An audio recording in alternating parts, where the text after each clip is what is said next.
Lorsque la médecine s'améliore, le niveau de vie de l'humanité s'élève. C'est une équation qui semble se vérifier depuis les premières potions concoctées par les chamans et autres guérisseurs dans les sociétés primitives. On peut supposer que depuis le début des civilisations, la médecine occupe une part essentielle dans le fonctionnement d'une société, bien qu'il soit difficile de dater précisément à quand remontent les premiers traitements médicinaux. Selon un ancien papyrus, Imhotep est parfois considéré comme le fondateur de la médecine en Égypte antique, 2800 avant Jésus-Christ. On a également trouvé des traces prouvant la pratique de la médecine dans l'Empire babylonien, il y a plus de 3000 ans avant Jésus-Christ.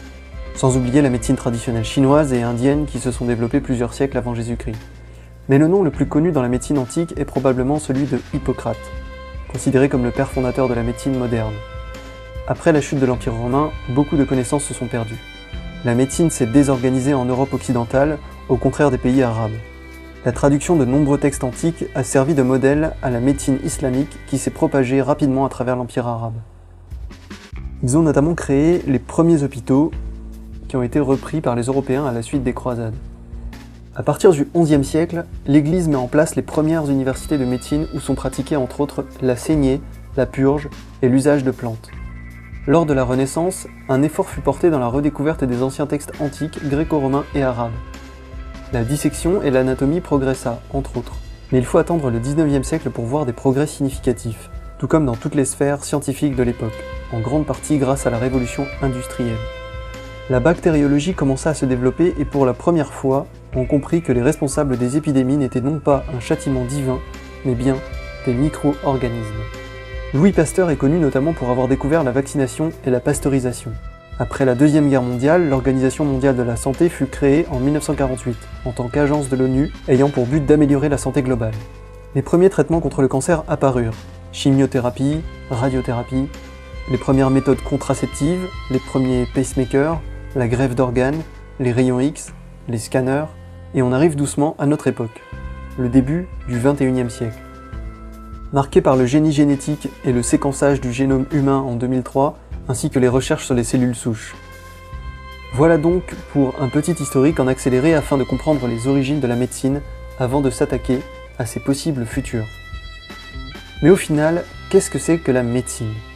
Selon Wikipédia, la médecine, du latin medicina, qui signifie art de guérir, remède ou potion, est la science et la pratique étudiant l'organisation du corps humain, son fonctionnement physiologique et cherchant à préserver la santé, physique et mentale, par la prévention et le traitement des pathologies. Une chose est sûre, la médecine a toujours été entre les mains de personnes qualifiées, spécialisées et bien sûr, humaines. Mais on va voir que ce ne sera peut-être pas toujours le cas. Le monde s'automatise, ce n'est pas un discours nouveau puisqu'on en parle régulièrement. Mais à mesure que l'intelligence artificielle étend ses tentacules à travers les différents secteurs d'activité, de plus en plus de personnes se demandent s'il y a des tâches et des métiers qui resteront toujours uniques à l'être humain. Car lorsqu'on pense aux machines sur le marché du travail, on visualise les lignes d'assemblage dans les usines automobiles ou encore les métiers liés à la conduite de véhicules. Taxi, ambulancier, routier, etc.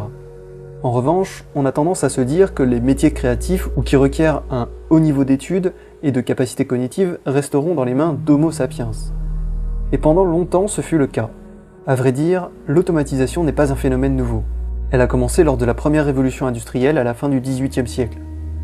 Et la maîtrise de la vapeur et du moteur à combustion ont servi à remplacer petit à petit les capacités physiques humaines. En gros, tout ce qu'un humain peut physiquement faire sera un jour remplacé par les machines. Mais les capacités cognitives, ça, non. On garde la main dessus. Ce discours est resté valide jusqu'à la fin du XXe siècle. Mais depuis qu'un ordinateur a battu le champion du monde d'échecs en 1996, les machines sont entrées sur le terrain des capacités cognitives humaines. Enfin, le terme machine n'est pas tout à fait exact. Il faut plutôt parler d'intelligence artificielle et d'algorithmes. En ce qui concerne la médecine, le métier qu'on a tout de suite en tête, c'est celui de docteur. Le bon vieux médecin généraliste qu'on va voir dès qu'on a un petit souci et qui, après avoir attendu des heures dans la salle d'attente à attraper le virus des autres, nous prescrit les médicaments dont on a tant besoin.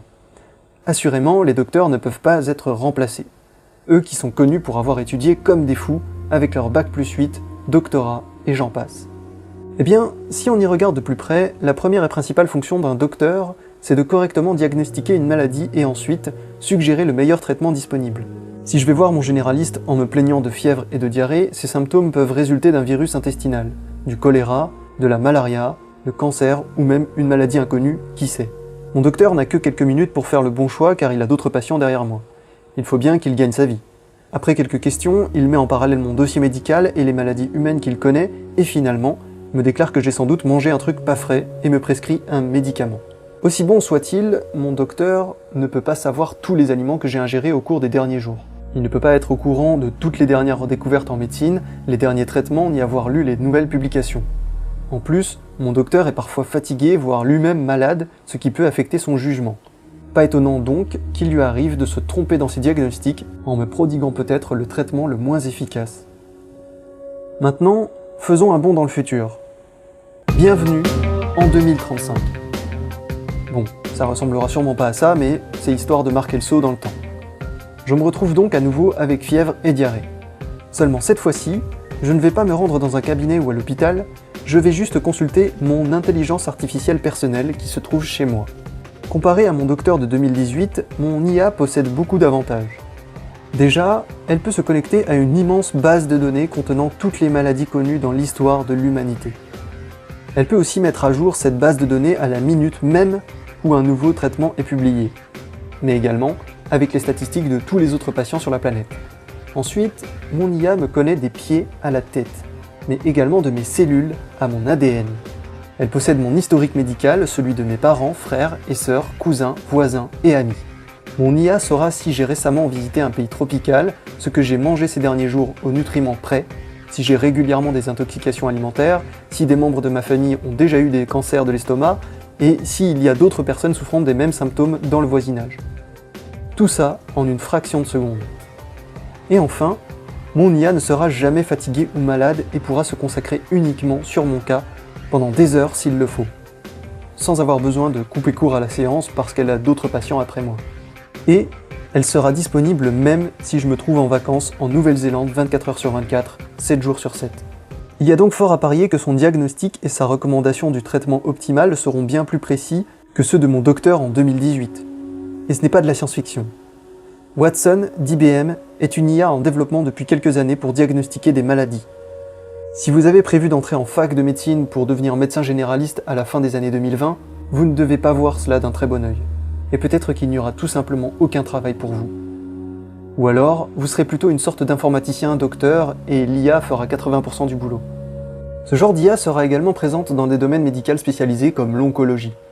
En effet, lors d'un test, un algorithme a diagnostiqué correctement 90% des cancers des poumons qui lui étaient présentés, alors que les docteurs ont eux-mêmes obtenu un ratio de 50%.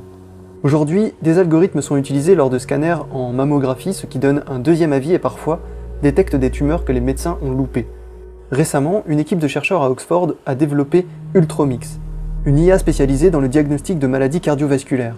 En écoutant les battements cardiaques d'un patient, elle est capable de déterminer si ce dernier souffre ou pas d'un problème au cœur. Il reste bien sûr pas mal de problèmes à résoudre avant de voir les IA rendre les docteurs obsolètes. Mais peu importe les difficultés, il nous faudra les résoudre qu'une seule fois. Alors que pour former un seul médecin humain, cela coûte beaucoup d'argent et prend des années. Juste pour un médecin. Si vous en voulez deux, il faut répéter le processus. Alors que pour des IA, une fois que ce sera au point, il n'y en aura pas qu'une seule, mais des millions, et même si cela coûte 100 milliards à mettre au point, sur le long terme, c'est bien plus avantageux que de former des médecins humains. Mais même si une IA devient techniquement meilleure qu'un médecin, il reste néanmoins la touche humaine. Si un scanner indique un jour que vous avez un cancer, ce que je ne vous souhaite pas bien entendu, est-ce que vous voulez recevoir la nouvelle de la part d'une machine, ou par un médecin attentionné et empathique? Et pourquoi pas d'une machine capable de compassion, d'empathie et qui adapte chaque mot à votre personnalité car elle vous connaît mieux que vous ne vous connaissez vous-même. Est-ce que le soutien émotionnel est réservé aux humains? On pourrait penser que oui, mais encore une fois, il est très probable que la réponse soit négative. Les émotions ne sont pas un truc métaphysique que Dieu nous a donné pour apprécier la poésie. Ce n'est ni plus ni moins qu'une série de données biochimiques présentes dans le règne animal, pas seulement chez les Homo sapiens. Et qu'est-ce qui est performant à collecter des données? Les intelligences artificielles. Donc une machine pourrait très bien non seulement diagnostiquer parfaitement votre problème, vous donner le traitement optimal, mais également lire vos émotions et réagir en conséquence. Tout comme le fait un docteur en fin de compte. Après tout, comment un médecin fait-il pour connaître votre condition émotionnelle? Il se fie à vos signaux extérieurs, expression faciale, langage corporel, etc. Et également à ce que vous lui dites et comment vous le dites. Tout cela est tout à fait faisable par un système artificiel. La médecine du futur sera également orientée vers la prévention. Aujourd'hui, vous pouvez très bien vivre des années avec des cellules cancéreuses qui se multiplient. Malheureusement, le jour où vous vous en rendez compte, c'est peut-être trop tard. En 2035, vous irez aux toilettes pour faire la grosse commission, pour chier un bon coup si on oublie le politiquement correct. Vos toilettes intelligentes vous enverront alors un message. « Hey, mec, après avoir analysé le colis que tu viens de déposer, j'ai remarqué que tu as 100 000 cellules cancéreuses dans les poumons, tu devrais arrêter de fumer ou bien tu développeras un cancer dans 25 ans. La probabilité est de 89%. Et pense également à manger plus de fruits et légumes. » En consultant votre smartphone, vous pourrez également connaître en permanence votre pression sanguine, votre taux de cholestérol, la quantité de nutriments que vous avez ingérés lors de votre déjeuner, et si vous avez des carences en fer ou en protéines. Vous aurez aussi une armée de nanorobots parcourant votre corps qui sera capable de détecter ce qui ne va pas. Cette armée pourra également traiter le problème avant même que vous n'en ayez connaissance. Tout comme vous ignorez par exemple quand vos globules blancs attaquent un corps étranger. Vous vivrez en bonne santé plus longtemps grâce à tout un tas de processus indolores présents dans votre corps et à l'extérieur, le tout géré par une intelligence artificielle. Toutes ces données collectées joueront un rôle crucial dans la médecine préventive du futur. Ce qui est appelé parfois le Big Data sera capable de prévenir une maladie pour un individu, mais également une menace d'épidémie pour une société tout entière. Aujourd'hui, il faut plusieurs jours pour que le ministère de la Santé réalise qu'une épidémie de grippe est en train de se répandre dans le pays. Google pourrait le faire en 1 minute. Tout ce dont l'algorithme a besoin, c'est de surveiller certains mots-clés qui sont tapés dans les emails et le moteur de recherche des Français au cours d'1 minute. Ensuite, l'algorithme analyse ces mots-clés comme maux de tête, toux, fièvre, éternuement. Admettons qu'en moyenne, ils sont répertoriés 100 000 fois. Mais si, lors de cette fameuse minute, ils sont répertoriés 500 000 fois, alors Google peut conclure qu'une épidémie de grippe a éclaté. Les autorités peuvent ensuite réagir plus vite. Mais pour que Google réussisse ce tour de magie, digne de Minority Report, il faut qu'on l'autorise à lire nos informations et les partager avec le ministère de la Santé. Sacrifier notre vie privée pour augmenter le niveau de santé des citoyens, voilà peut-être le choix qui nous sera imposé. Alors tout cela génère un certain rejet, j'ai moi-même une certaine appréhension, ça me laisse comme un mauvais goût dans la bouche. Mais il ne faut pas le voir comme le scénario d'un futur dystopique.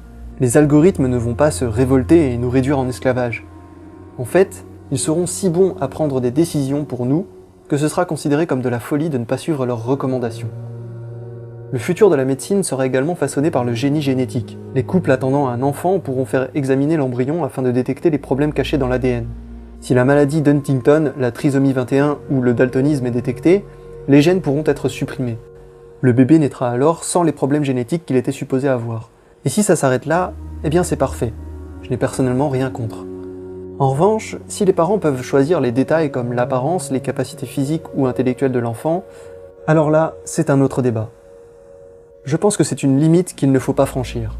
Le génie génétique offre des outils incroyables pour libérer l'humanité de la maladie, mais c'est également s'approcher dangereusement de l'eugénisme. Les cellules souches seront sûrement une autre technique utilisée couramment. Le corps humain possède plus de 200 types de cellules, chacune dédiée à une fonction spécifique. Cellules cardiaques, cellules sanguines, cellules musculaires, etc., etc.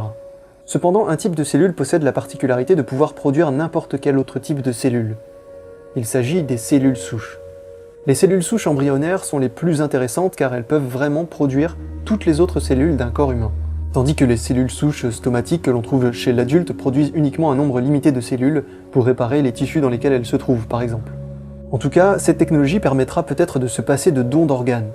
Car une personne ayant besoin d'un nouveau foie pourra tout simplement se voir pomper des cellules souches afin de recréer un foie tout neuf. Aucun risque de rejet puisqu'il s'agira de ses propres cellules. Les promesses sont nombreuses, comme utiliser les cellules souches pour réparer des zones endommagées du cerveau par exemple, ce qui pourrait signifier la fin d'Alzheimer ou Parkinson. Ou encore éliminer le diabète de type 1 grâce à des cellules souches transformées en cellules pancréatiques produisant de l'insuline. La liste de traitements possibles est juste énorme. Le futur de la médecine s'annonce donc très intéressant et nous assure d'une chose en particulier. L'humanité aura bien plus de ressources qu'aujourd'hui dans la lutte contre les maladies. Lorsque la médecine s'améliore, le niveau de vie de l'humanité s'élève. C'est une équation qui semble se vérifier à travers l'histoire et espérons qu'elle reste correcte dans le monde de demain. Si vous avez aimé cette vidéo, n'hésitez pas à la partager. Vous pouvez vous abonner à la chaîne pour ne rien manquer. Je vous invite à visionner les fictions que nous créons à travers notre studio de production Enora Studio. Vous y trouverez évidemment des œuvres de science-fiction. Articles, histoires courtes de science-fiction, podcasts, si vous en voulez plus, rendez-vous sur le blog The Flares. Et pour ceux qui souhaitent donner leur hypothèse sur le futur, c'est également possible. L'avenir est une nuit noire dans laquelle nous ne pouvons pas nous permettre d'avancer aveuglément. C'était Marc pour le collectif The Flares. Nous sommes vos fusées éclairantes. Merci et à bientôt.